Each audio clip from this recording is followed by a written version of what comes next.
Hello and welcome to another Arsecast Extra, as always, with James from Gunnerblog. James, for the first time in what seems like fucking ages, goodly morning to you. Goodly morning, man. Goodly morning. It's good to be back on the right side of things. Yes, it must be the Everton game, right? Is that right? It must be. Yeah. It was almost like we enjoyed that too much. You know what I mean? Karma was coming for us. I couldn't help but think about that game, actually, during the game against Newcastle, because of, how tense and how on edge I felt. And we were 1-0 up in that game. And the Everton game was 0-0 going into the last couple of minutes before we got those 2 goals. How did we cope with that? I don't know, man. I don't know how we survived it, to be honest. And I am genuinely worried about whether I'll make it to the end of the season based on Saturday. Yeah. You had an experience, I think, on Saturday in that you were watching the game without any commentary. So you weren't, for example, being inflicted with Gary Neville on Sky Sports and the Sky Sports commentator. I can't remember who it was. Maybe it was Rob Hawthorne or one of those guys. Mm-hmm. And in the second half, they kept going on and on about, Newcastle, they're really coming to life here. And Newcastle are really doing their Newcastle. And it was not really reflected in the performance. And I sort of wondered if, listen, I don't think Arsenal played well, and we'll get into that. I did wonder if that was a not insignificant part in how many people who viewed the game on television experienced it like it was already tense. We were already anxious. We were already on the edge of our seats, etc., etc. But then you have Sky going on and on and on about how, a Newcastle goal here is pretty much inevitable. That's the kind of vibe they were giving off. And that does play a part in how you come away from the game and how you experience it during those 90 minutes. But you had no commentary and you were still, fucked up by it. Yeah. I mean, I did have your texts coming through saying things like, fuck this, for fuck's sake. I nearly threw my laptop at my TV screen, that kind of thing. Yeah, I'm sorry. That doesn't help either. So I didn't need Gary Neville. I had you. But no, I think, maybe listeners will be interested to hear. I was just as frayed, I think, by the experience of watching it soundless. And to be honest, I think it was less about what Newcastle did and more about what we didn't do. Because Newcastle, and I think that this is an important point when you're talking about this game, they came to the Emirates in pretty dismal form, to be honest with you. They are not a good team right now. And yet, I think this game was, perilously close for long periods, even if I totally accept it's not like they had a host of opportunities. It's more just one, really, that sticks in the mind. Yeah. That, to be honest, they should have taken. But this is like the story of our season in many ways, isn't it? Having these really tight games, these fraught experiences, whether you're in the stadium or watching on television, wherever you are in the world, it feels like a running theme throughout this season that from our side, we get ourselves into a position where you kind of think, okay, scoring after 10 minutes against Newcastle, that's good. Early goal. We haven't scored too many early goals. That'll settle us down, settle the nerves. And you're sort of looking for the team to build on that. And we haven't really been able to do that enough this season. And we don't give ourselves a cushion in games. We don't give ourselves any margin for error. And at a point in the season when there is no more margin for error. There is no more wiggle room whatsoever when it comes to results. The games themselves are exactly like that. We put ourselves in a position where, okay, we have something now. We better not fucking lose it. But we didn't do anything more to sort of give ourselves that little bit of a safety net in terms of the performance. It just seems to, and I know it's maybe not true to the extent that it is now, but certainly in the first half of the season, we had games a bit like this, but you felt more confident in our ability to see them out because we were so defensively parsimonious. Now we're in a different phase, if you like. Yeah, we are. I think we're a slightly different team, to be honest. I think our performances are substantially less complete, I think, now than they were back in the autumn and heading into the winter. Listen, we got the job done. Mm-hmm. That is the primary thing, and maybe I'm wrong to have expected anything else other than a bit of a scrappy game, one where it was just about getting over the line, about getting back in the goodly morning column, sure, if you will. But yeah, my overriding feeling was one of this. To me, it fit a pattern of our recent performances, which have been kind of, by and large, less than convincing. And I was certainly one of those people who came out of the City game thinking, aha, well, we may have turned a bit of a corner there. You know, if we continue to play like that, we'll win some of these final games, that's for sure. And of course, we have done that in terms of the result. And I'm not trying to dampen that or take anything away from it. But I would say this performance, it did leave me with kind of as many questions as answers in some respects. And it hasn't filled me with confidence ahead of what's to come. I know what you mean. And I think the argument that at this point of the season, performances are less important than results is perfectly valid, right? The job was, after 1 win in 6, to get a win against Newcastle, and we did that. And I think, it goes without saying that is the single most important thing. Nevertheless, what we do is sit here after a game that we play at the weekend and talk about that game and how that game made us feel, or how we experienced that game, or what we thought of the performance, or what we thought of the opposition performance, or certain decisions that happen in a game. So I think, going into this, or going into where this discussion is going to go, and it probably won't be, when we talk about the performance, it's not going to be particularly glowing or anything like that. I think we just have to sort of pin it up on the wall that we won, and that's brilliant, and we're delighted by that. But we also have to talk about how it happened and what we did and didn't do on the day, and some of the incidents that happened.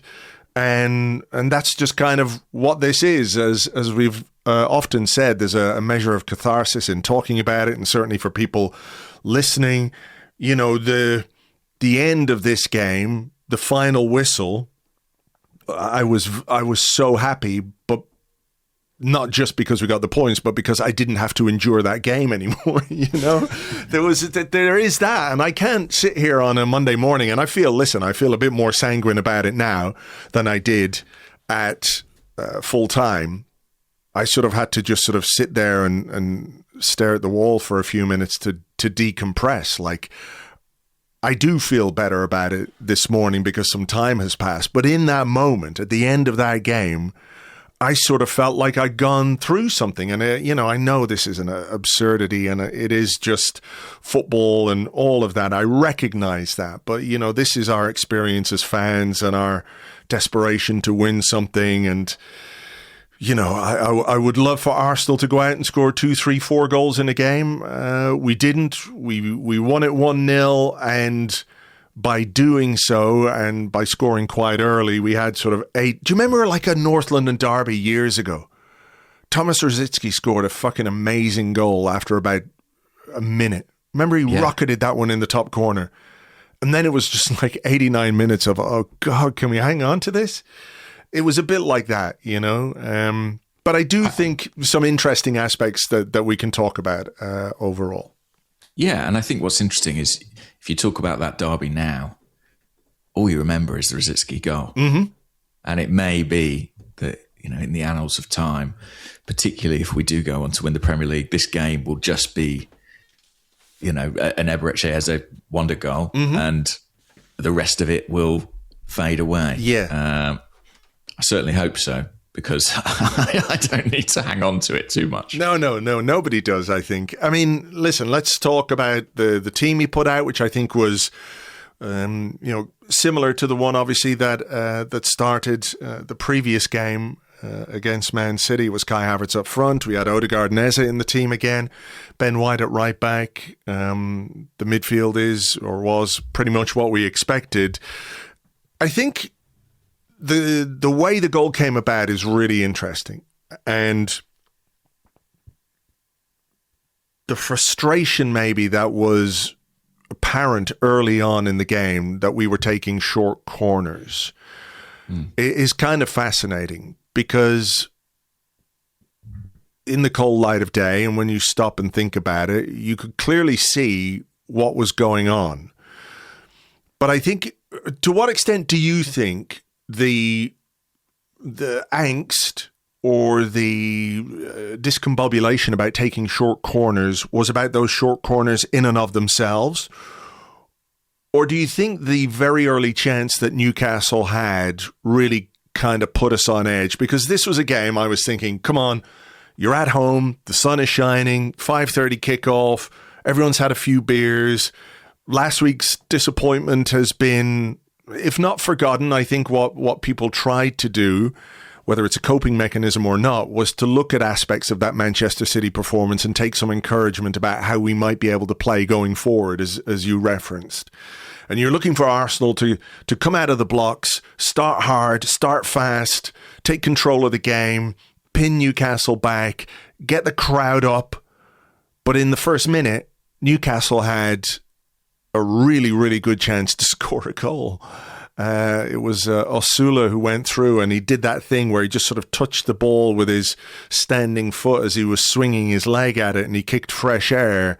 I really think that moment sort of contributed to the way we were looking at those corners, because it was a case of, oh, geez, we've got a corner. Just fucking put it in there to the big man, or the big men, to Gabriel and to Saliba, etc., and try and score. What are you doing this fannying around with a short corner for? Yeah, I think there was another moment in the first 5 minutes where maybe Zubimendi was dispossessed out on the right-hand side, and it ended in a Bruno shot that went over the bar. So there were just a couple of instances of little defensive lapses maybe that suggested Newcastle might be carrying some threat, might be able to hurt us. I think on the corners, probably fans in the stadium feel, you know, those balls into the box for the likes of Gabriel have been such a strength of ours this season that, you know, I think there's a lot more confidence in our capacity to create chances from those situations than from open play. So going short probably felt like an opportunity missed. And I think it's one of those interesting instances where there's kind of a disparity between the team's instructions and the fans' aspirations or intentions. You know, it reminds me in a way of those moments where David Raya puts his foot on the ball, where clearly that's what the manager wants him to do, but it seems a little bit at odds with, you know, the atmosphere, the urgency that the supporters feel in the stadium. And I guess these short corners were part of that. You know, there's 60,000 people there saying, get it in the mixer. But Arsenal have got something slightly more considered that they've worked on. And I think this is pretty remarkable, really. I think we had 3 corners and attempted to do effectively the same thing every time. I mean, there was a real persistence with it. You know, normally with a routine like that, you would imagine that a coach might say, okay, if it's on, look for it, or you know, use it here and there. But clearly, Arsenal just felt let's keep spamming this basically before Newcastle have time to adjust to it. Yeah, I think that's a really interesting aspect of it, is that the corners came in fairly quick succession, right? The first one, you could see it was Odegaard who dropped in. He tried to play it to Eze, and I think a Newcastle player just got a toe on it. And that pass was sort of cut out. And then we got another corner, and it did come to Eze this time, and he had a left-footed shot which went wide. And then we got another corner, and again Odegaard dropped deep, and there was some people were a little bit disconcerted about it. This time he played it to Havertz, and we can talk about the finish because it's just a brilliant finish. But, you know, to what extent do you give... I mean, I think Arsenal, obviously, when you look at this, identified something in the way Newcastle set up from corners that they could exploit. Yeah. And I think credit to Arsenal and to the players for sticking with that instruction and recognizing that despite the fact that it happened twice, Newcastle didn't adjust. So I think they deserve a lot of credit for that. I think the execution of the third corner is really, really good. It's a lovely pass from Havertz. The finish from Eze is brilliant. I mean, Newcastle, should they not have been a bit more on their toes? Like, it's third time lucky from Arsenal, but like if maybe it's the fact they came so close together, they couldn't get some instructions on the pitch. But if you've seen Arsenal take this corner twice, I don't think you should let them do that again, because like my alarm bells would be ringing as a defender going, right, they've done this twice. What have they seen? How can we stop that happening? They didn't really do anything to stop that happening. So there's probably a little aspect of Newcastle being caught flat-footed by this. Definitely. I mean, if you're a Newcastle fan, I think you're looking at that as a bit of a failure of coaching in terms of getting that message on, and maybe a failure of leadership from the players. Somebody taking the initiative and seeing what was happening and contravening coaching to go out their way to stop it. But Arsenal recognised that opportunity, seized that opportunity. I think we've got to give credit to our coaching staff. Yeah. I think clearly it's something they planned, worked on. It's another set-piece goal, but probably not the type anyone was expecting. I think it does a little bit of. It is a nice set piece routine, but sometimes you just kind of feel a finish like that is done a disservice by putting it down as a set piece goal, because people think that's just kind of like Route 1, industrial, whatever it might be. I think there's a lot more craft to this one. Yeah, exactly. I think it's not just playing the percentages, is it? I think Nico Yova probably needs to split his goal bonus for this one with Eberechi Eze, who does do a lot of the hard work on it. Yeah, it's a brilliant finish, isn't it? Absolutely. The kind of, I mean, I was going to say he's the only player in the team who might make that finish, but maybe you could see Declan Rice pulling that one off as a kind of hit that Declan Rice has produced from time to time as well. But, they got Eze into that position. Didn't work the first time. It did work the second time and the shot went wide. Third time's a charm, into the top corner. And it's 1-0 to Arsenal after, 10 minutes? And you're thinking, okay, the start hasn't been brilliant, but this is the thing. I think that will settle us down and allow us to get control of the game. But I don't think that was necessarily the case. I think Newcastle had more of the ball in our half than I would have liked. Let me put it like that. They did. They had a decent little spell, I think. Second half of the first half, they came into the game more. There's one cross from wide that David Raya had to come and claim. Joe Willock had a shot from the corner of the box that was pretty close to Raya. But yeah, I think the goal ought to have given us such a brilliant platform, but I'm not sure it did. And then I think another huge moment in that first half is Kai Havertz picking up that injury and going off. Even in those early exchanges, I think his ability to link the play, we obviously saw him set up Eze for the goal as well, was evident. And so losing him, I think it was a blow to the crowd and to the team as well. Yeah, it did felt like one that kind of rippled a bit, Not just because his season has been so hit with injury and he's just, starting to establish himself in the team again. Scored against Manchester City, scored the goal in Lisbon, obviously, that saw us through to the semi-finals of the Champions League. But I do think there is a recognition generally that despite the goals that he scored this season, as a team, we feel a bit more cohesive with Kai Havertz up front. And I think that's, in part because he has established relationships with some of the players on the pitch that Gyökeres maybe doesn't, the Odegaard-Havertz relationship is very well established, whereas, Odegaard and Gyökeres haven't played together anywhere near as much. So yeah, I think that was a real blow to lose. I think, at this stage of the season, any injury is bad, any injury is bad. I think by the end of the first half, Newcastle had more attempts on goal than Arsenal. I think it was 9 to our 3. There wasn't any one that was massively dangerous. There was a shot from Tonali, I think, which was wobbling all over the place with that ball, the Puma ball, which is a bit wobbly, isn't it? And Raya made a decent save, but it wasn't a case that we were under concerted pressure or Raya was having to make save after save. It was more about Arsenal not really being able to play the game in their half or to create chances up the other end.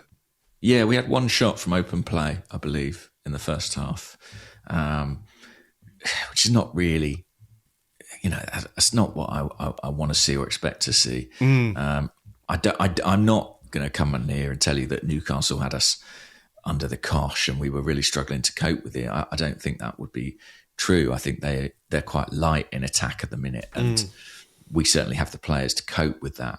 As I say, it was much more about what we didn't do, what we failed to do, and the manner in which we didn't kick on after that early goal. I guess, not something I was particularly bothered about, but a lot of people are talking about goal difference as an important factor in the season too. That feels quite a fanciful consideration for this Arsenal team at present. Yeah, I know what you mean. It was something Arteta played down in his pre-game press conference. He was asked about it quite a bit and just sort of said, listen, we have to win. First and foremost, we have to win. And I understand, why he spoke like that and why he framed it in that way, But it doesn't make that reality untrue, or it doesn't make our desire for this team, I think, above and beyond the idea that we might be comfortable watching an Arsenal game. There is that desire, knowing that like 2 goals or 3 goals in a game could potentially be the difference between winning the title and not winning the title at this stage, So it is there in the background for us as fans. Although I do know why he sort of played that down in the press conference. Yeah, I think at this point in our season, we just had to get the win, Unfortunately, we did, but not before a nerve-jangling second half. Well, yeah, there's another aspect of this in that, get to halftime, you're 1-0 up, you didn't play particularly well in the first half, come out in the second half and set the tone again. That didn't happen. Newcastle, I think 10 or 15 minutes into the second half had 75 possession from the restart. And that's not good. However you want to frame it, it's not good that they were that dominant in that part of the game. And listen, we weren't helped, of course, by the injury to Eberechi Eze, which took place, about 5 minutes into the second half. He went down. He was replaced by Gabriel Martinelli, which meant sort of by default, well, not default because there were maybe other options on the bench for Mikel Arteta, but we had that front three of Madueke, Gyökeres and Martinelli, which we've spoken about more than once and which is not really effective for Arsenal. Were you a little surprised that it was Martinelli over Trossard, given the issues that front three has had before? And listen, this is not the front three he chose from the start, but he did maybe have the option to bring Leandro Trossard on. Maybe there's a fitness issue with Trossard and Martinelli's a bit fitter and faster and, able to run up and down against a hard-working physical Newcastle team. So I maybe understand it from that perspective. But was that something he had to consider, that you're going to end up with that trio up front, which, is an issue? The front three of doom. Mm-hmm, the front three of doom. Listen, it just doesn't work. And we've said it on multiple occasions this season. So it is a bit surprising that Arteta goes back to it. Maybe there's a case that he trusts Martinelli slightly more out of possession than he does Trossard. But when I look at that Newcastle team, I think they had Lewis Miley playing at right back, who's really, a bit more of a central midfield player. I'm not sure he's someone who's going to get forward and bomb on and overlap and give you loads of trouble on that side. So I think we should have been able to carry a Trossard in that position quite easily. I suppose Mikel probably knew he had Bukayo Saka up his sleeve, and he probably wasn't that far away from using him. Also worth pointing out that, because you've had to make 2 enforced substitutions, you only have one more window in which to make changes. Yeah, I mean, I wonder how tempted he was to use Saka at that point in time. What was it, about 52 minutes as they went down? He would have always thought Saka's going to get some minutes in this game. Would he have given consideration to that extra 10, 15? It's probably right that he didn't. We don't want to be taking risks with him at this point in the season. But yeah, look, it did add to that feeling of, this being a difficult game. And I do think those injuries, not quite either side of half time, but relatively close to it, definitely sort of impeded us. And actually that thing of the opposition coming out for a second half and knocking the ball about and having good spells of possession, I feel like that's a bit of a trend in this recent run. It is. And it's sort of at odds with the way, like, I can remember us having a conversation, or more than one conversation on this show, about how, well, after the break, Arsenal have been, really quite effective. We found a way to come out in the opening stages of second halves and score goals. Do you remember that? That was a little trend that we had. Didn't last as long as we would like, but it seems to have gone a bit too far the other way. Yeah, I think I've made this point. I can't remember if it was on here before or not, but I also find it interesting, that the club place a lot of emphasis on kind of kickoff and building up the atmosphere for kickoff. And then it often feels like the start of the second half is a bit of an afterthought. And I just wonder, like, does that have an impact on player performance? Not to put it on the crowd or anything like it, but I almost feel like we need to be as refocused, as re-energized for that second 45 minutes collectively as we are for the first kickoff. And at the moment, it feels like we just allow teams to be a little bit too comfortable in that phase of the game. I know what you mean. I think just the sort of natural dynamics of halftime, where people come back to their seats, having a bit later, done whatever they need to do at halftime, whether it's get a beer, go to the Jacks, or whatever it is. There is a sort of dynamic there that I think is not about Arsenal. I just think it's wherever you go at halftime, there is that. I think this sort of circles around that idea of, well, do we need the crowd to lift the team, or should the team lift the crowd, kind of thing. I think it's, for me, it's more on the team and the players and the intent with which they play. For me, it's shocking that fans would rather go and have a beer and chat to their mates than watch Gunnosaurus do penalty shootout. You have the opportunity to see a Jurassic era creature attempting to save penalties from children. Yeah, you turn your nose up at it. Call yourself fans, honestly. Yeah, it is a worrying trend though, because I do think you can, like, have all kinds of ideas and thoughts about why we are struggling to play the way people would like us to play at this moment in time. But ultimately you've got to go out there on the pitch and just do it. And I think that period after halftime, it just sort of exacerbates the worries. And certainly the nervousness that I had about this game was exacerbated by the fact that early on in that second half, we let Newcastle control it. And I think, there's just something, whatever you want to talk about in terms of style of play or how we play or the attack or what works and what doesn't work. And I get all that, and I think they're all perfectly valid. I cannot escape the idea that, given where we are with 4 or 5 games to go, and this was the fifth game 1 of 5 of the new season, that there is something about the pressure of this situation which is inhibiting the team. I think it's impossible to avoid that conclusion, and whether you think that's right or wrong, I don't think it makes it any less true, No, I agree. It's interesting because something Mikel has said, and it's something I agree with, is that the situation we find ourselves in provides us with clarity. There's enormous clarity about what is required between now and the end of the season. And that's great, but it doesn't make it easy. It doesn't make it more manageable or less pressurized. The clarity is you have to win every game, or else.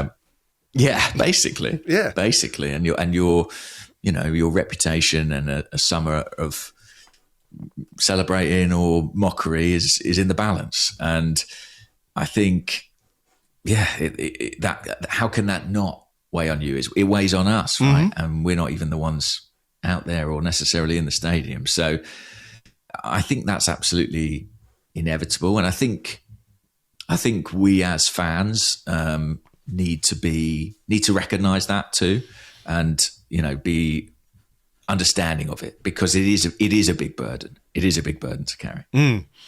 Yeah, I mean, the idea that at this level of any top sport, football, whatever it is, that there's no pressure and that pressure doesn't have an impact and it doesn't manifest itself on performance. It happens all the time to top sports people. And then the difference makers are the ones who can get it over the line, of course, or the ones maybe who deal best with that stress. And I think maybe part of the worries that we share as fans are we haven't necessarily been as convincing as we would like in some of those moments, when the pressure's really on. Do we have what it takes to dig in? Is there somebody who can rouse the team or whatever it might be? Can I just say, before we move on to the next incident, one of the most important incidents, I think, in the game is the Nick Pope thing. That I've seen it said, and I'm not saying I agree with this, but I have seen it said that Arsenal fans are a problem, right? And I don't think it's fair. I don't think it's right. I think, during the Bournemouth game, people's normal human reactions were on display. And I think there is a fundamental difference between being a fan in the stadium and being a cheerleader. Those are two very different things, right? I think Arsenal fans have been unfairly criticised for not doing enough to support the team and for the atmosphere not to be as helpful to the players on the pitch as it might be, right? And again, my feeling on this is that this is player-led. This is performance-led, first and foremost. Like that what do you call it? That sort of circular thing. Like, is it chicken or egg? Like, whose job is it to get the crowd up? Is it the crowd to get the team? Is it the team to get the crowd? I think on Saturday, and I'm watching this on TV in Dublin from afar, and your experience will be different because, you didn't have any sound on the TV at all. Yeah. I think the Arsenal fans were really, really good on Saturday, that they really did their best. They did as much as possible to try and lift the team in terms of the support. And I think, given how poorly we played, there's no question in my mind that the crowd did their bit on Saturday. So I just wanted to say that, because I think it's really unfair the way it's framed to blame fans when the team doesn't play well, or when, collectively or individually we fall short. That's not the fault of the fans at all. But they really, really got behind the team on Saturday. So I just wanted to actually say that. They looked very animated. Well, from the pictures I saw. Yes. It is weird, by the way, watching football without sound. It feels entirely incomplete to me. Of course, yeah. Without commentators, it would be great, but if you just had crowd noise, I think there is... Yeah. It adds so much dynamics to the experience. But everything I heard, I must say, from people in the stadium was that the fans were amazing on the day. I thought it was great, and in a tense situation as well. Yes, where you wouldn't blame anyone in that stadium. I'm not saying everybody was doing it, because you're going to have people who are freaking out and their way of coping with that is to scream and shout, and maybe it's not necessarily, come on, chaps, do a little better here.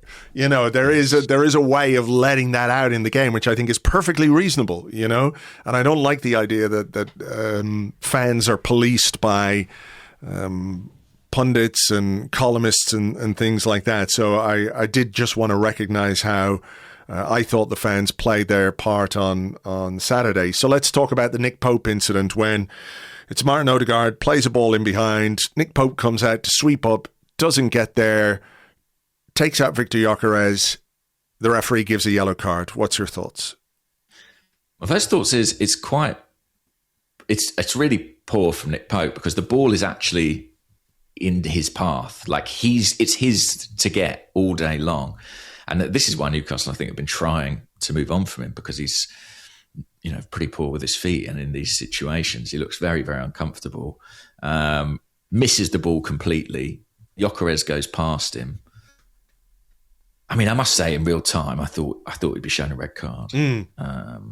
Clearly, Mikel Arteta thought he would be shown a red card. Mm-hmm. I've got it frozen. I've been watching it just as we've been sort of talking about it in the build-up. And at the point where Pope fouls Gyökeres, I can see, obviously, the Newcastle defender. Is it Malik Chow? Is that his name? Malik Chow, yeah. Chow, thank you. I think he's kind of 50-50 with Gyökeres in terms of who's going to get there. And to me, like, that's the decision. It's a knife-edge decision. It's 50-50. Like, on the basis that if they... I can't tell you in good faith who's getting there out of those two. But I kind of think for the cynicism of the challenge, I'm surprised it wasn't a red. Well, here's the thing. They were talking about a covering defender, right? Yeah. But if Nick Pope is the last man and a defender makes that challenge, they're going to say that's a last man, denial of a goal scoring opportunity. He's got to go. And I recognize that. I mean, I think, when I saw it, I was like, oh, there is a defender there. Yeah, I suppose yellow's all right. But like within a couple of minutes, I was like, hang on a minute. I think this should be a red card because basically the goalkeeper has been given special dispensation to make a foul that a defender would be sent off for. Like if that's a defender, if it's the other way around, if it's Malik Chow who takes out Gyökeres and Nick Pope is standing on the edge of his area, red card. So I don't really see why it's any different for... It's a great point. It's a great goalkeeper. Point. I think psychologically, in terms of the referee's decision about it, I wonder to what extent the fact that Gyökeres never touches the ball, like it's never him carrying the ball. I wonder if that weighs in his hand. Like if he touches that ball around Pope and is hauled down, I think the referee doesn't think twice. But because it's sort of a loose ball, a free ball, and it's arguably, as I say, a 50-50 between the centre-half and the striker who gets there, I think that might be why he arrives at a yellow. But I can't...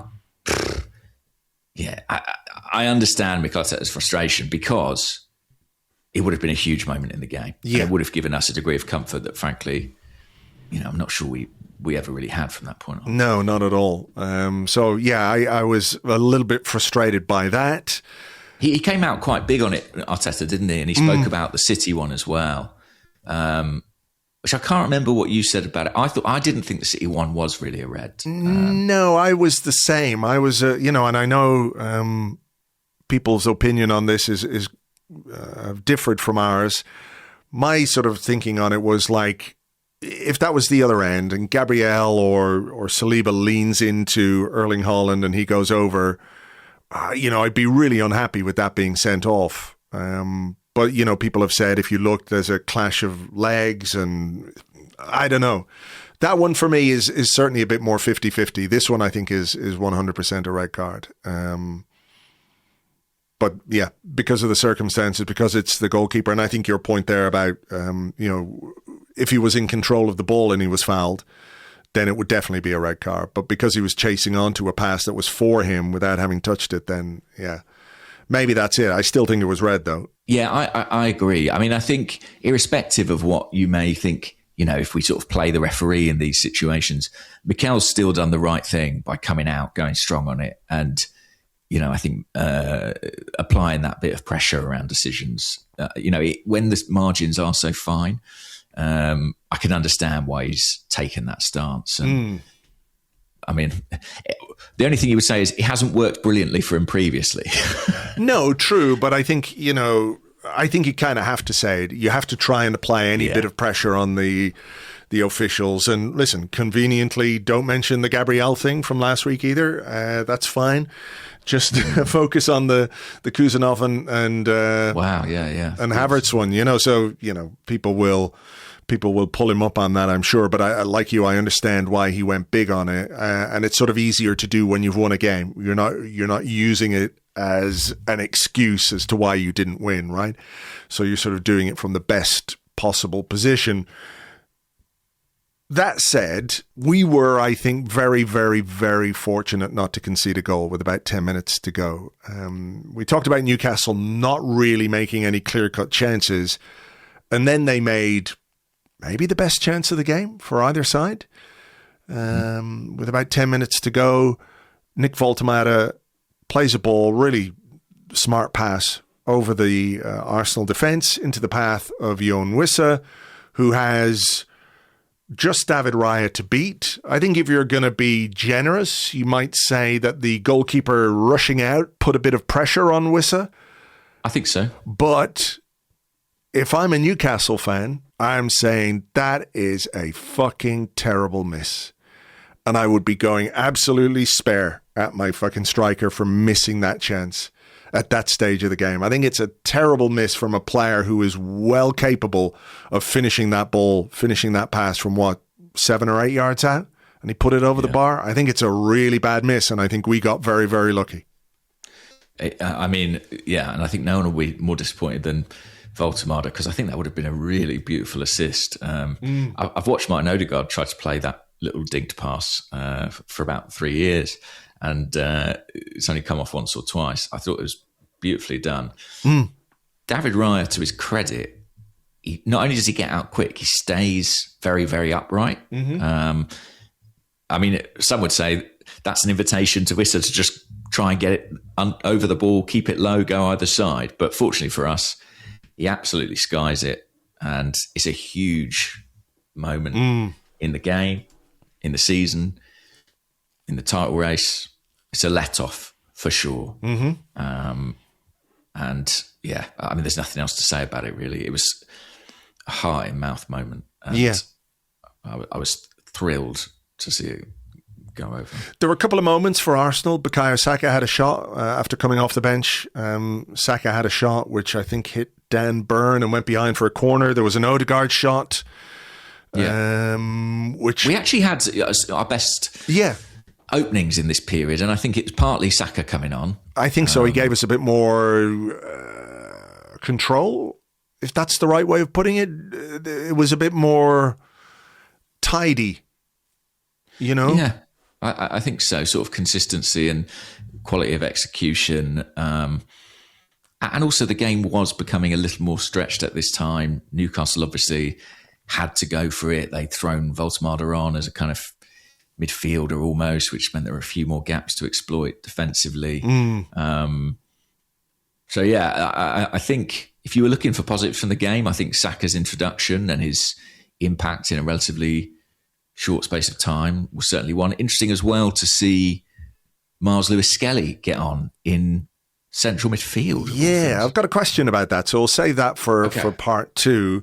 But like I said, there was the Saka shot, the Odegaard shot, which Pope saved. There was an overhead kick from Gabriel Martinelli. I think it came from the corner after the Saka shot was deflected. Like one of those where it looks like an easy save for the goalkeeper because it's basically straight at him. But, you know, if he hits it in a different part of the goal, it would have given him some problems. That's for sure. I'm just looking at my live blog here. 7 minutes of injury time. And then my comment is, I think I might die. Because I certainly felt like, you know, there was so much on the line. And then we have that moment when there's a break down the left-hand side. And I think it's Bukayo Saka and Gabriel Martinelli are in the middle. Victor Gyökeres down the left-hand side. That was the moment, James, where I came very close to fucking my laptop at the TV screen. And I'm not really one for outbursts of environmental violence, but I came very, very close there because it's not a difficult pass. I'm sorry, it is not a difficult pass to make. You've got loads of room for those boys to run into, loads of room to roll the ball into, and you just cannot, even with your wrong foot, even with your left foot, you cannot play that ball 3 yards straight into the legs of the closest defender. You just cannot do that. It felt You like can. you can. Oh yes, you can. Mick McCarthy. Yeah, I mean, I agree. I don't have much to add to that. That's the thing about it, is that when you look at it again, it's not a question of needing to play it square. He can just roll it into the space. I mean, as we saw, Nick Pope's never getting there. Like, he doesn't want to come and get that. No.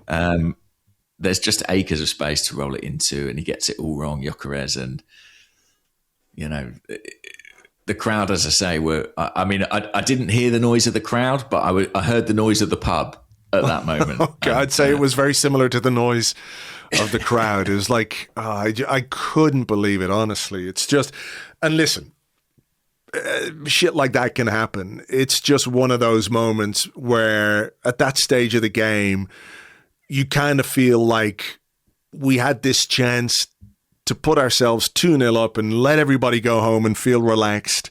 And you can't help but feel the worst. You can't help but go like, oh, well, that's going to come back and bite us.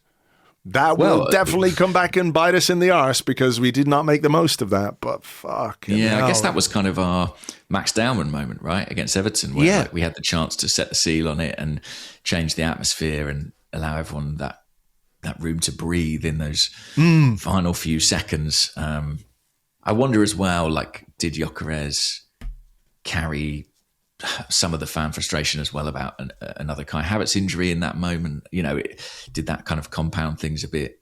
He had that moment, didn't he, where the fans, I'm sure, must have been really behind him because he chased a loose ball and sort of, you know, sprinted back. And, got it down in the corner flag. Yeah, I remember. Yeah, exactly that.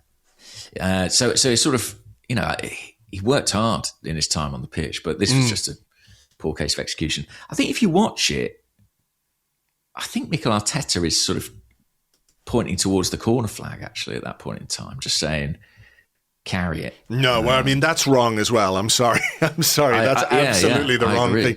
I mean, I can sort of understand it, but it's also wrong. Like, no, just execute that pass.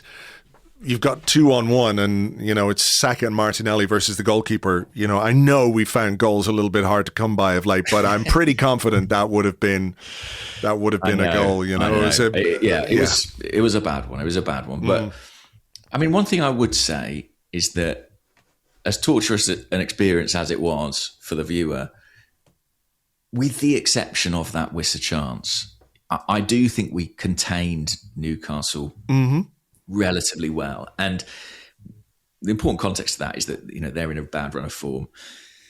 They're a side that's probably looking down at this point in the table rather than up. They have to start looking over their shoulder a little bit. But it's not like we were on the rack and really, you know, having to do loads of last-ditch defending. I think we looked about as comfortable as it's possible to look with the stakes this high and the scoreline so finely balanced.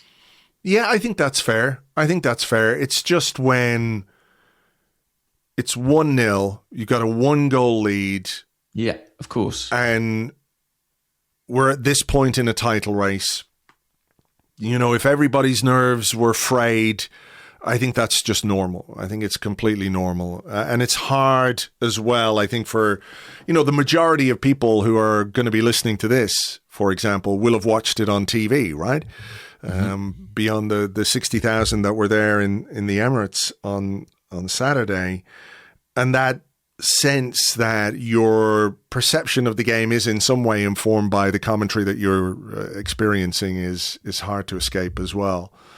I did think it was curious that you were so nervous without having to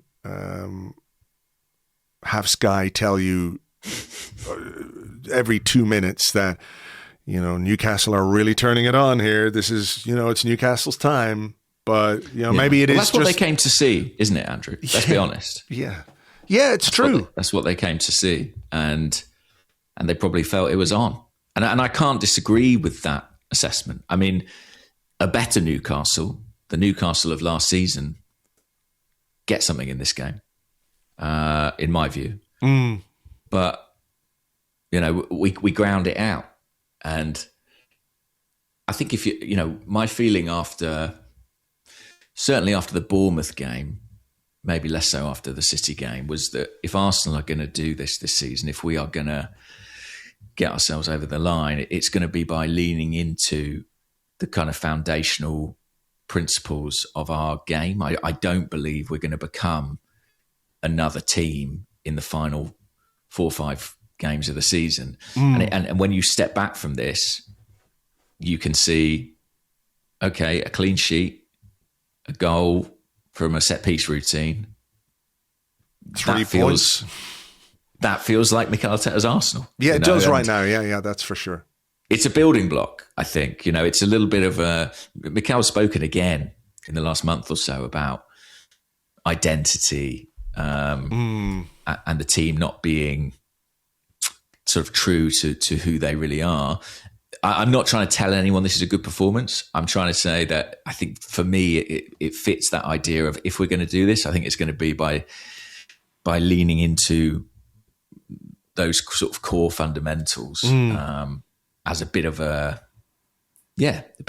crutch at this point in time. I think because I think it's required. Well, however you win them. That's where we are, and it may not be pleasant for us to watch, but hopefully, come the end, we can sort of forget the experience and just enjoy what was Arteta's quote about the journey and the destination and all that kind of stuff, Sure, it's like a fucking long car ride when you're a kid, isn't it? Are we there yet?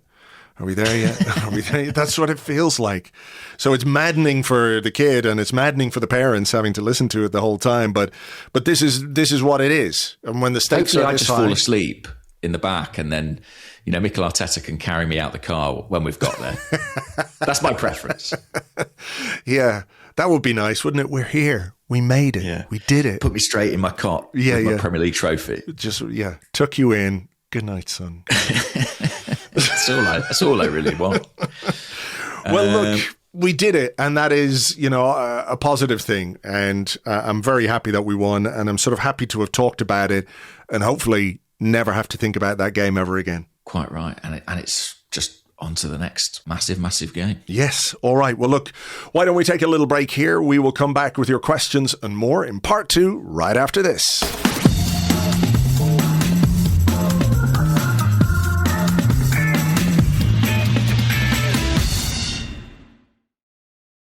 Welcome back to the Arsecast Extra. This is part 2 of the show where we answer the questions that you sent to us on Blue Sky at gunnerblog.bsky.social and at arseblog.com. Also on the Arseblog Discord chat server, which you get access to if you are an Arseblog member on Patreon. Before we get into the questions, a lot of people have been asking about the live event at Union Chapel.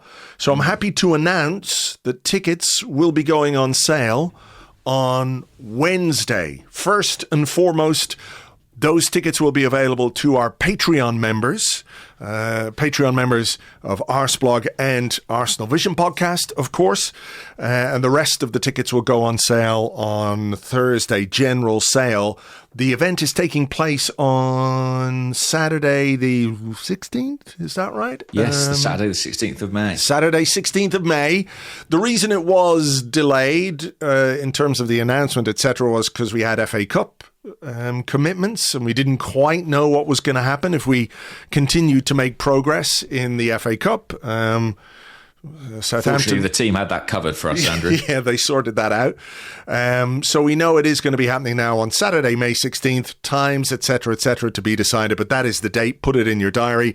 If you fancy coming along, your best chance of getting tickets is if you are a Patreon member, patreon.com/arseblog, etc. And just a note as well, or a mention too, of the fundraiser, which is coming to an end at the end of April so far. The total is £416,526 raised for the Arsenal Foundation. Once again, the incredible community that we have here and over at Arsenal Vision as well have come together to do something extraordinary and wonderful, and to raise that money for the Arsenal Foundation is just incredible. So thank you very much to everybody who has contributed to that in the month of April. You're amazing and we love you, and thank you very much indeed. Yeah, absolutely incredible. And still time before the end of the month to become a patron, contribute to that cause, and get potentially early access to the live event as well. Although if you do come to the live event, you will potentially miss out on the ending of a Manchester City versus Chelsea cup final. Hope you're going to be okay with that. I think we can guarantee there will be no mention of the outcome of that game at the live event. No, yeah, because last year, obviously, we were, I remember in the, what do you call it, the dressing room, the green room, the backstage area of Union Chapel before the show started. You know, I get a little bit nervous before we do these things, so I tend to pace around and walk around, and it helps keep me calm. But I remember you were sitting on the sofa, you were so relaxed, sitting there on that sofa with your phone in your hand, and you went, 10 minutes of injury time. And I was like, fuck. Because what game was that? It was Crystal Palace, the Aberystwyth final. And Palace were winning 1-0, and then you said, 10 minutes of injury time. I thought I was going to lose my fucking mind. Because obviously I wanted Palace to win, and, well... Yeah, there was a good outcome that day. My worry about this final is there is no good outcome. Yes, true.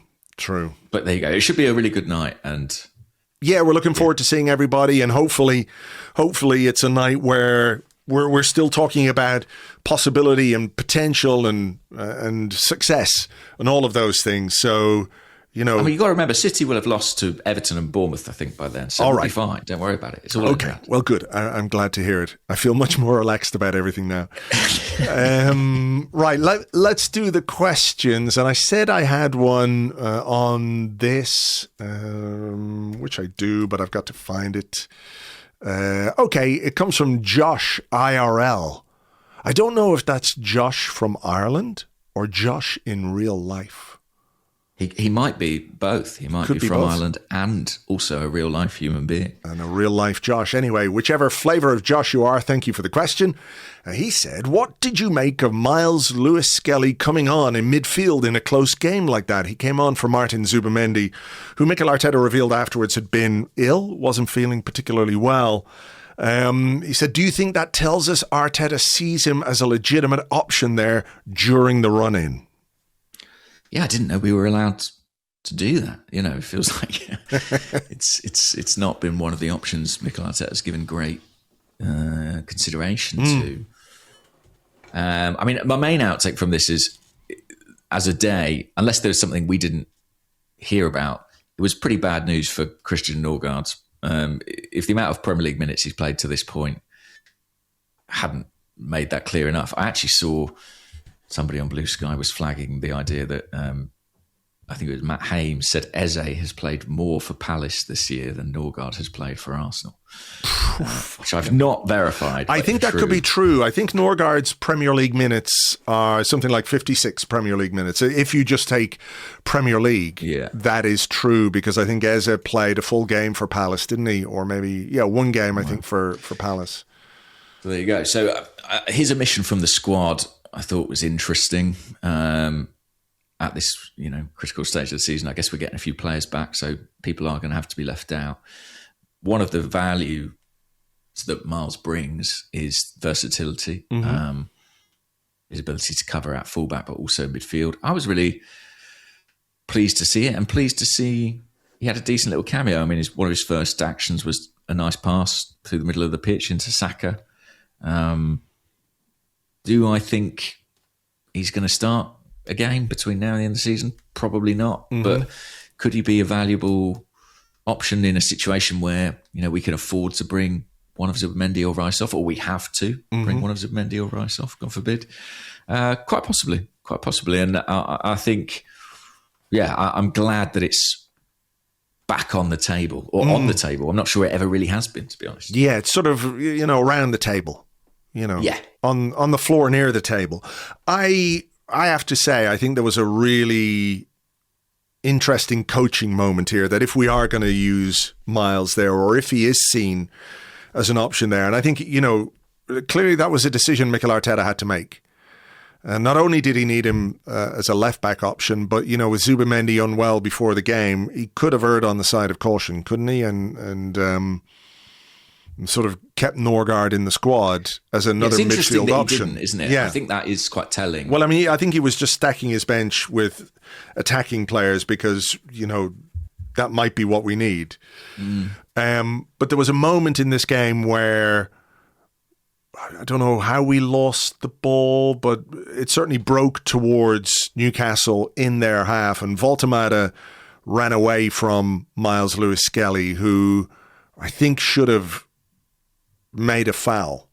Yeah. Really high up the pitch in that moment. Martinelli, I think, got booked for something quite similar a few minutes previously, where he stopped the Newcastle break, and it looked very clumsy from Martinelli, the way we sort of coughed the ball up, but he made a foul, which meant Newcastle couldn't break forward. Voltemada, he ran about 50, 60 yards up the pitch, and I think perhaps he's a little bit scarred by that moment against Wolves, where he made a similar kind of foul, right? He made a cynical foul in the opposition half and got sent off. But I think there's a way of making that foul. If you are going to play in midfield, there's a way of making that foul which isn't quite as cynical as just sort of tripping him up and giving the referee a bit too much to think about, perhaps, even if that sending off against Wolves was an absolute travesty. But, interesting to see him in there.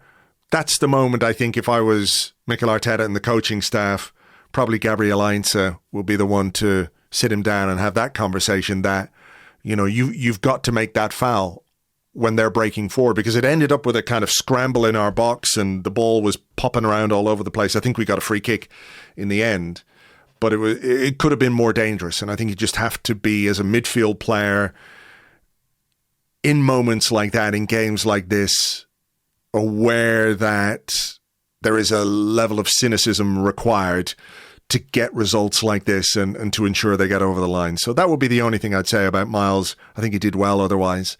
I think you make an interesting point on the Wolves thing. And I actually think, even aside from that, there have been a number of occasions where he's come on, sometimes to relieve a player who's been on a yellow card, and he's got booked quite quickly. Yeah.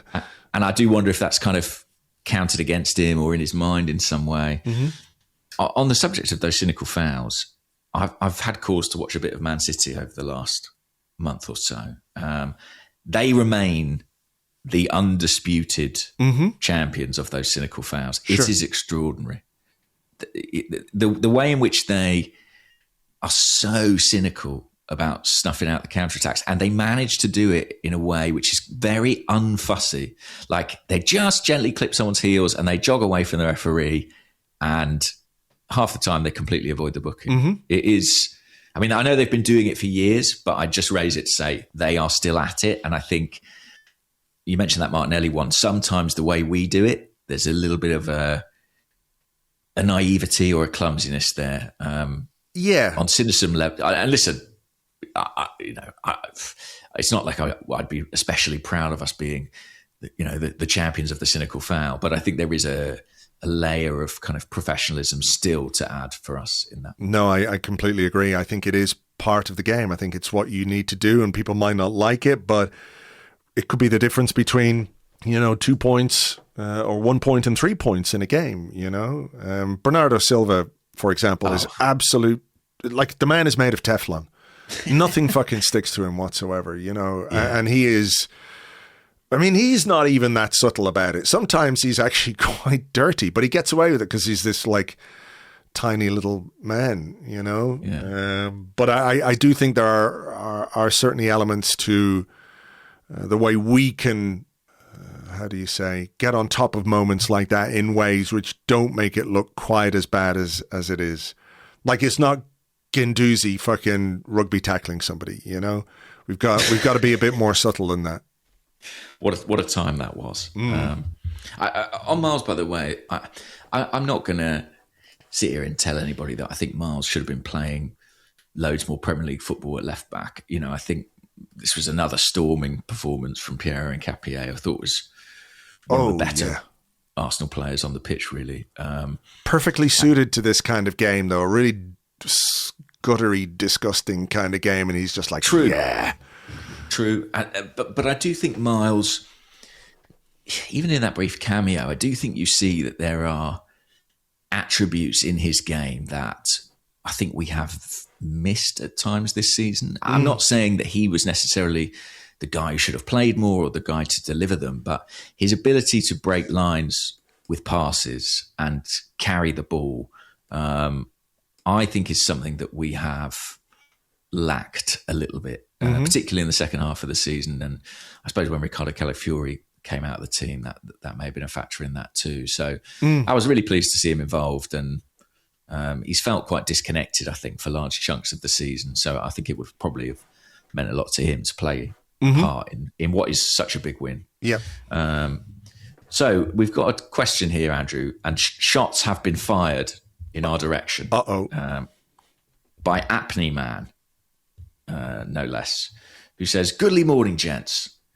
With Havertz, Eze and Saka unlikely to be able to start, name your front three to start against Atletico. Now please explain why you have picked Martinelli, Gyökeres and Madueke, and yet will criticise Arteta when he does the same." Well, I'm not picking that front three. That would be... That's quite an easy one, isn't it? Don't pick that. Yeah, exactly. I can't fucking sit here and say that never works and then say, well, actually, that's what I would pick against Atletico. I think what we will see is Gyökeres, Saka, and Trossard. That's what I think. And potentially, depending on the injury or what injury news we get, maybe Eze is available. I don't know. He did say afterwards he was fine, but then he said that when he came off against whoever it was. I know. And then he missed like a month in a cup final, I'm fine, don't worry about me. And then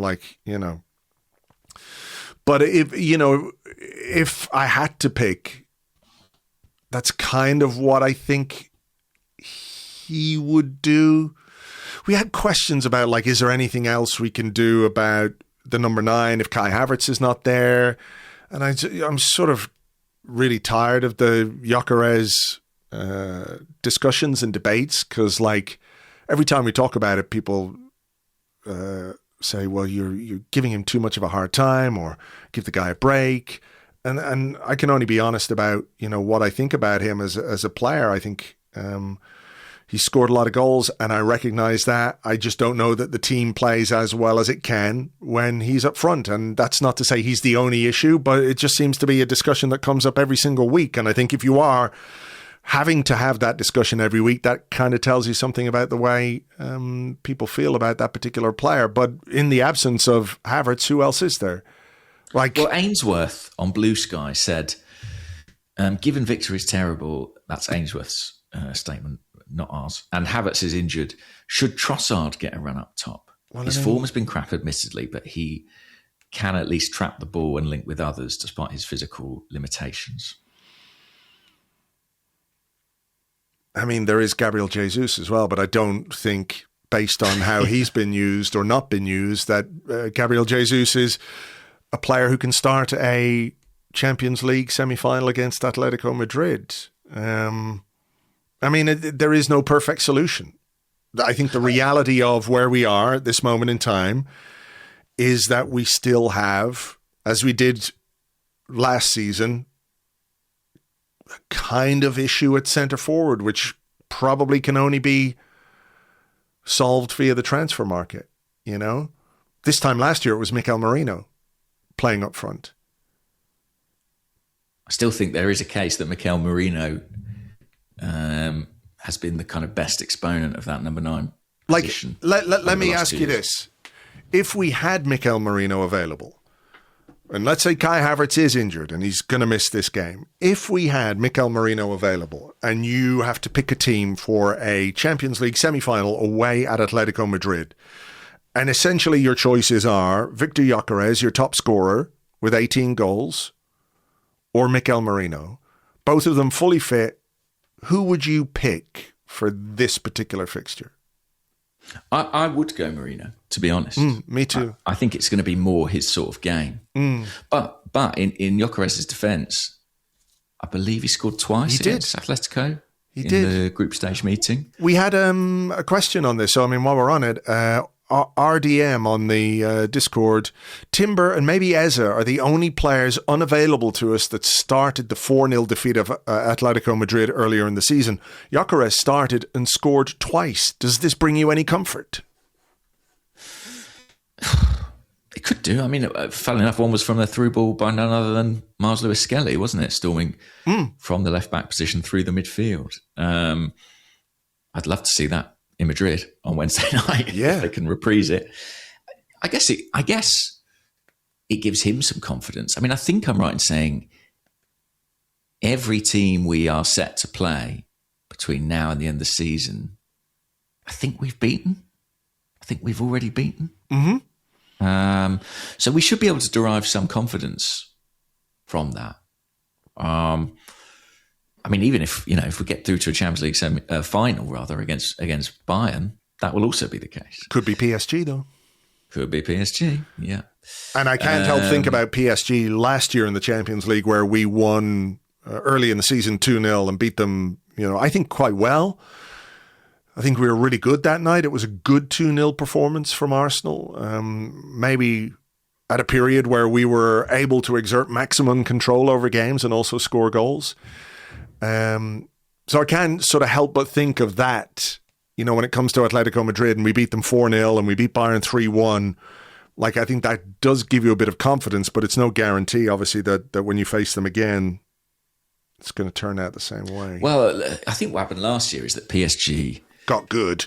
They had really transformed. And I think, to be honest, we've had a bit of a reverse PSG journey this season, where I think we were a much stronger side back in kind of October as compared to what we are now.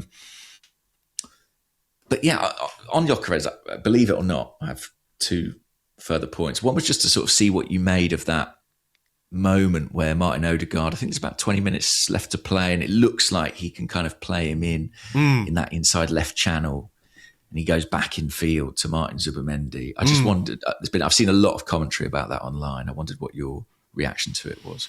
I think Odegaard should make that pass. Yeah, me too. I think if it's Kai Havertz outside him, he makes that pass. Do you think there is a bit of a trust issue there? I think so. I mean, I can't say for sure, but I don't really understand why a player... Like, remember, what was the goal that he scored, Gyökeres? He scored 2 in the game. Oh, it was at home. Leeds. Was it? Yeah, the second goal against Leeds. Drove in field from that left. And it was Odegaard who played a really nice pass into him, and he did well. He sort of held off the defender and finished with the inside of his foot, like opened up his body and finished really, really well. Oh, you might have been... Are you thinking of the Spurs away game? Oh, Spurs away. That's exactly what it was. Yeah. And that was an Odegaard pass, and a more difficult pass, I think, to make than the one he had open to him the other day. I don't really understand why he didn't make that pass. And I guess it's too easy to say, well, he just doesn't trust Gyökeres, but that was kind of where my mind went with that. Like, I don't know why you wouldn't play that pass to your striker. I agree. Unless is that not one of the issues with the team? Yeah. The pass selection is more about, will we keep the ball or will we get counted on? I feel at times. Yeah, but I think in that instance, the worst thing that happens is Gyökeres has a shot with his left foot that goes wide or gets saved or whatever it is. I think you have to take that opportunity. I think it's a pass that Odegaard absolutely should make. But I couldn't help but wonder why a player like Odegaard wouldn't make that pass when it's the obvious pass to me, you, and everybody watching. Like, I don't know. Go on. What was your other? My other point was just something that I saw a comment, and I've not been able to find it. I have looked back since, but somewhere on social media, in a thread about Gyökeres, potentially about that misplaced pass late on in the game, I saw somebody remark that he has looked all season like a player who's on loan, and I thought that was a brilliant distillation of some of the issues.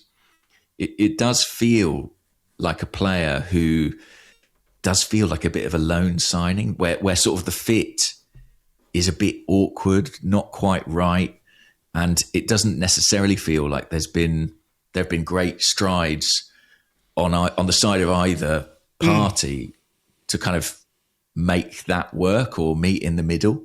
It just feels like a player from another environment has been plonked into our team. And I don't think it's hugely benefited either. And if it was a loan, I don't think you would be making it permanent. Yeah. And yet he has 18 goals and he's our top scorer, goals, so But then, I remember people may scoff at this, but I remember when Julio Batista came on loan and scored 15 goals. I don't know if it wasn't quite that many. But again, he had that same thing of sort of never really looking like a fit, and it didn't feel like, there was always that case of we've got to adapt our style to Gyökeres. I just don't think that's happening. And I don't think it's going to happen at this point in time. I don't think, I think, it's common sense to say you should always play to the strengths of your players, right? But I think it's a two-way street. The player has to adapt to you as well. The player has to be technically at the level that you need. And the moment late in the game where he didn't make that pass, that's where my concern around him has been. I don't really worry about what he's going to do when he gets the ball in front of goal. He misses chances like every striker. Every striker misses chances. But generally speaking, if he can get the ball out of his feet with a sight of goal, he's going to have a good go at scoring, right? Yeah. I think that's completely fair. And the data bears that out in terms of how many, his shot conversion rate is very, very good. Yeah, but it's the other aspects of his game that give me and have given me since the first time I saw him play for Arsenal. And here we are, 8 months later with 34 league games and however many cup games. I do have concerns about his technical level and whether that is a sort of insurmountable issue for this team in terms of what people expect to be able to get from Gyökeres or from the team to be able to get out of him as well. Well, he's going to be starting and playing some big games over the next couple of weeks at least, I would imagine. Yeah. And hopefully he can deliver, and hopefully he can deliver the goals, and hopefully, I'd like nothing more than for him to score the goals that help us to a title win. But I can't sit here and say I'm not worried about it. I am a bit, and yeah, I guess we just see. What do we got here? Have you got a question there? I'm sure I do. Yeah. Here was one from... I have it. 1 second. Just W. Bennett. Thought this was quite interesting. Why do you think we took the decision to take short corners? Which ostensibly is an idea, that Newcastle have lots of big men in there and we might be better served to do things a little bit differently. So why do you think we took the decision to take short corners but have Raya kick long every time? Why didn't we press the ball and let Newcastle come forward? It seemed to be a confusing set of instructions. We have been, I think, of late, much more inclined to take the goal kicks long than take them short. We feel a bit don't feel the confidence is there to play the ball around at the back the way we were doing earlier in the season. Maybe that's common sense as well. I don't know. Maybe. I also wonder how much it's got to do with our difficulties breaking down that sort of Man City block, and we're seeing that crop up and reoccur in some of our fixtures now. I also think that the going long feels like another element of the Havertz-Gyökeres debate. I think Kai has a much better success rate in those duels and gives you a bit more of a platform up there. So maybe the tactic was kind of designed around him. I think you've probably nailed it when you've said it's a bit of common sense. Maybe that at a time when our build-up is a bit less convincing and fluid, we'd rather play the percentages higher up the pitch and keep the game in the right areas. I mean, how many times did we say against Bournemouth we're playing in the wrong areas? You know? If we're going to look a bit longer and try and win the second balls and the 50-50s in the opponent's half, especially when you've got a player like Declan Rice, who that's kind of his superpower. I guess I am probably more comfortable with that at this point in time. Sure. Yeah. Can I ask this? Go on. Sorry. You go. I'll keep it. Okay. This is from Daniel, who says, "Why all the injuries? What is it about our club that results in the players getting so many injuries, and what can we do about it? I'm convinced with far fewer injuries, the title would already be in the bag." Yeah, I think that's true. I wrote about this today on the blog. I don't know the answer. I wish I knew the answer. If there was a magic smoking gun bullet type thing, whatever it might be. I added up all the Premier League games that Arsenal players have missed this season. Right. It's 141 games collectively. So that's 3.5 seasons worth of games with the injuries that we've had to individuals. I know that's not kind of how it works, right? But when you add up all those games, it does tell you that we have I think it is a problem, right? I think injuries in football are inevitable. Like, I don't think it's possible to go through a season without some injuries. I think there is an element of bad luck in some cases, like, Mikel Merino, for example. Another day, he just has a sore foot, not a broken foot, Mm-hmm. And that's kind of not something you can really legislate for. You can't mitigate that, right? A guy stands on another guy's foot. You can't do foot exercises to make your foot stronger. You probably can, but you know what I mean. This is not about muscles or hamstrings or calves or whatever it is. It's just an accident, and that can happen in football. Same with Odegaard falling awkwardly a couple of times and hurting his shoulder and banging his knee. Another day, that's like, we've all done it playing football. You bang your knee off another knee and it's sore for a bit and you just sort of carry on and then, away you go. In Odegaard's case, it was an injury that kept him out for a little while. So, there is an element of bad luck, but there's only, let me have a look here. One player this season who hasn't missed a Premier League game through injury. Well, no, there's 3 actually. That's wrong. Zubamendi has played all 34 Premier League games, played in all 34 Premier League games.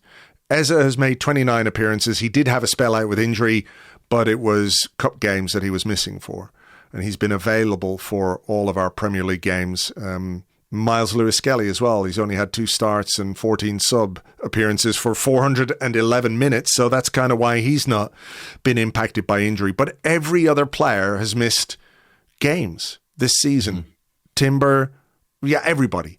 Like, some of them a lot of games. And I think it has to be something that Arsenal look at.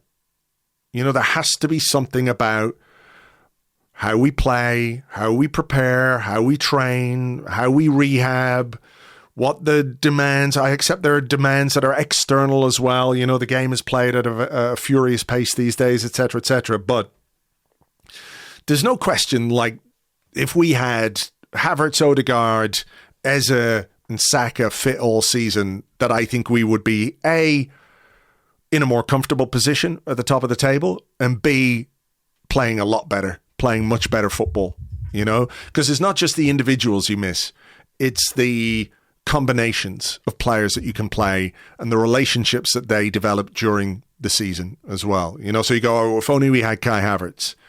But yeah, if only we had Kai Havertz playing with Odegaard and playing with Saka and playing with Eze and, having all of those things available to us more often. It's a problem. It is a big problem. And it's one the club have got to really sort out. I mean, do you have any theories as to what it might be? Is it just a collection of injury-prone players? Is it Mikel Arteta's demands? Is it like a cocktail of all of those things? I think it's unlikely to be a case of one smoking gun, like you say. And I think it's something that Arsenal looked into quite extensively last summer, but clearly that hasn't provided the solutions or the answers. I think an inquest of some sorts is probably necessary. Whether this is the right time for that, I'm not so sure. I think obviously at this point in time, you want everyone pulling in the same direction and just focused on the immediacy of the task at hand. But come the end of the season, I think some sort of root and branch review of why this is happening to Arsenal time after time after time is necessary. And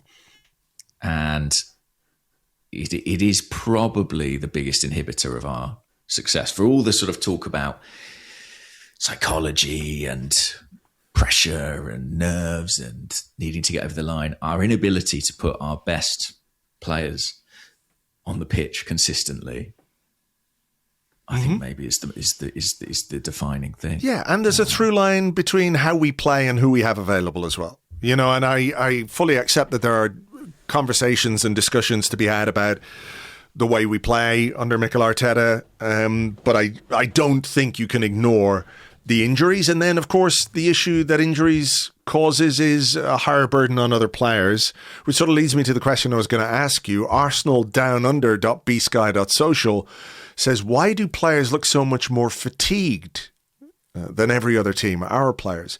Man City played at the Club World Cup and looked fresh. Is it Mikel's playing style? Is it mental fatigue from the build-up of the last 4 years? He said this is a big worry with Atletico resting their players for the Champions League. And there was a reply to that from yenkotara.bsky.social.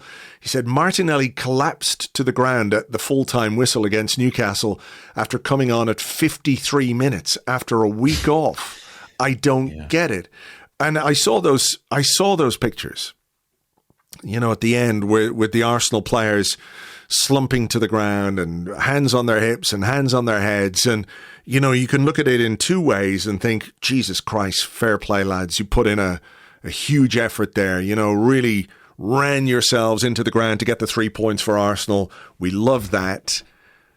But also, is that not in some way part of the problem or part of the issue that it is so unbelievably exhausting? Like, how often has Declan Rice talked of late about being knackered and exhausted? You know, there is, if not a self-fulfilling prophecy, if you feel tired and you say you're tired, you're going to feel even more tired, you know? Yeah, absolutely. I must say I was a little bit, you know, I noticed that at full time, the way the players reacted. I noticed it after the Lisbon quarterfinal as well. You know, that when the full-time whistle went and we secured progression to the Champions League final, it wasn't a celebratory scene. You know, it was just a scene of like relief and exhaustion, and the onus was almost on the stadium DJ to kind of pick up the mood. And while this was a bit different in that the full-time whistle was, I imagine, very warmly received by the crowd and a big moment, certainly Mikel Arteta was full of energy and giving it the big vamos. When I looked around the pitch and saw where those players kind of on their haunches and some of them on the deck, that did worry me a little bit. I've got to be completely honest about it. I'm sure they're knackered. I get it. They have my sympathy. But I suppose what I think is, if I was a Man City player seeing that, I think I'd be pleased to see that. I think I'd feel good about that. And it made me actually reflect on my expectations for this midweek game. You know, I've always been quite confident that we would have enough to get past Atleti, and I still think, in terms of our quality, we do. It's not like they're having a great season or even a particularly good run. But when I saw what it took out of the players to get past Newcastle, and I looked at the next fortnight ahead and those two huge semi-final games with Premier League games that are equally massive off the back of them, I just had a feeling of like, I don't know if, based on that, at full time, and maybe this is unfair, I don't know if we've got all of that in the tank. I really don't know. And I do wonder if something may fall by the wayside somewhere because I don't know if I find it hard to envisage a situation or a scenario where Arsenal's players look that knackered for half a dozen more games with good outcomes. I don't know. That was my fear. I'm being very honest and transparent about that I saw that reaction at full time and thought they look gassed. They look really gassed. And I guess we kind of knew that. But when you think of like what's ahead of them over the next few weeks, if they get through it and they win all those games and they get themselves through to a Champions League final and are still in a controlling position in the Premier League, it will be some feat. And I think my responsibility at that point will be to say, look, no criticism for style or quality of performance. If you've pulled that out the bag after looking as done as you did at full time on Saturday, then I can do nothing but doff my cap to you. Yeah, they're going to have to dig so deep, aren't they? Yeah. Physically. And I think it's a combination of, it is physical fatigue. It's also mental fatigue, which is tiring as well. Like if it can get tiring for us to just watch the games, imagine, living with that pressure on your shoulders and the expectation and, the desire they have as well to get this over the line. I think it's a cumulative thing where the pressure is tiring and the preparation, probably not the preparation as much, but what they've got to do on the pitch, and particularly the way we're winning games or have been winning games this season, like, there's no room for taking your foot off the gas at all.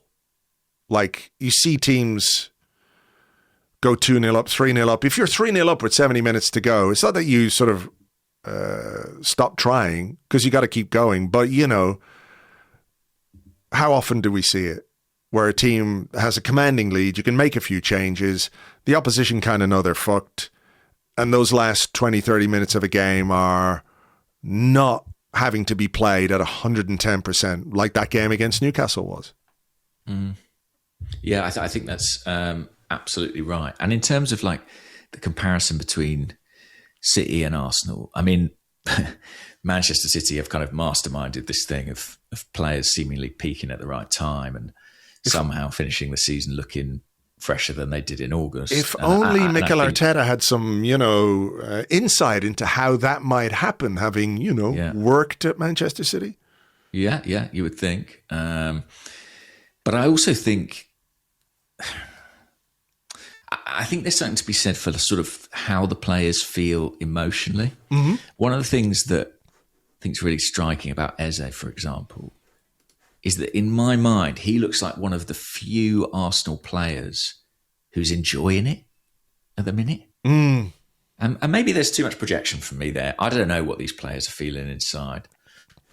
But the way he carries himself, the smile on his face, the way he conducts himself in his post-match interviews, he has that same sort of breezy swagger that Man City have at this point in time. If you swapped him into their team, he would absolutely fit in terms of the way he's playing and in terms of the way he carries himself. And I think that makes him, by the way, utterly essential. I mean, fingers crossed he's not out for too long at all, because I think that is a huge thing he brings, is that personality to really thrive and enjoy these moments. All the things Mikel Arteta says about, this is a beautiful challenge, we've got to embrace it. When I look at the team on the pitch, Eze's, he might be the only one, maybe in Nketiah as well, where I sort of feel like it's true for them. Do you not think that is related to the fact that they have not been through the trauma, in inverted commas, of having come second three years in a row? That they, for their outlook on this is, I have joined a team which has finished second 3 years in a row. I've got a role to play to help them go one better.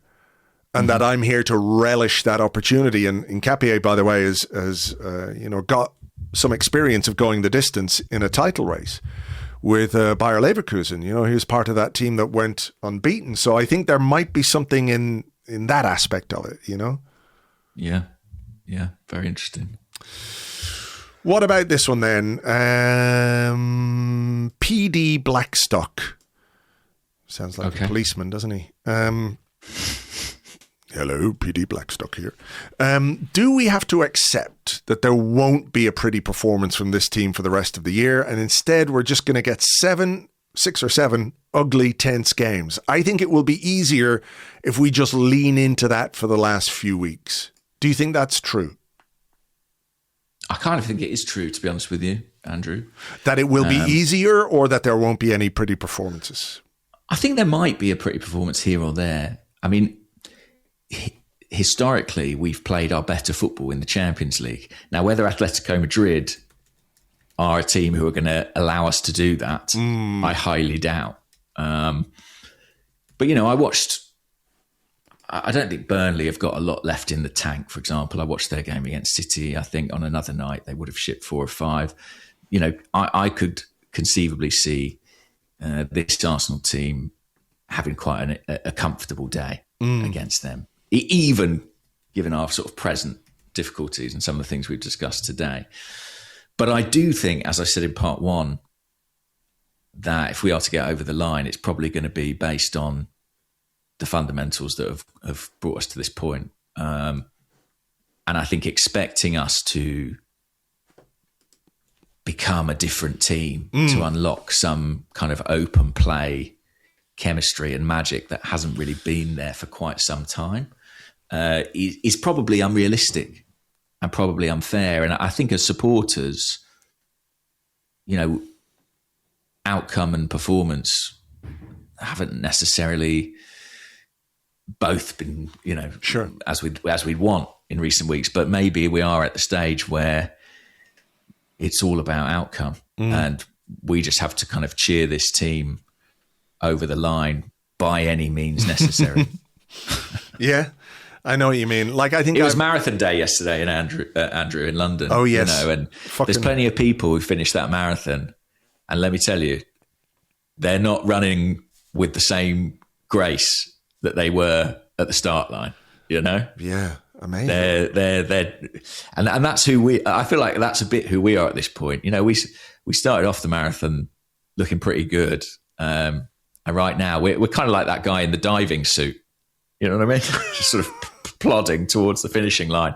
But we may well get over that line. Yeah, you know? You obviously these videos of guys who are like coming towards the finish line in a marathon, not necessarily the winners, and certainly not running it in under 2 hours. What a fucking holy shit. Like, that's insane to me.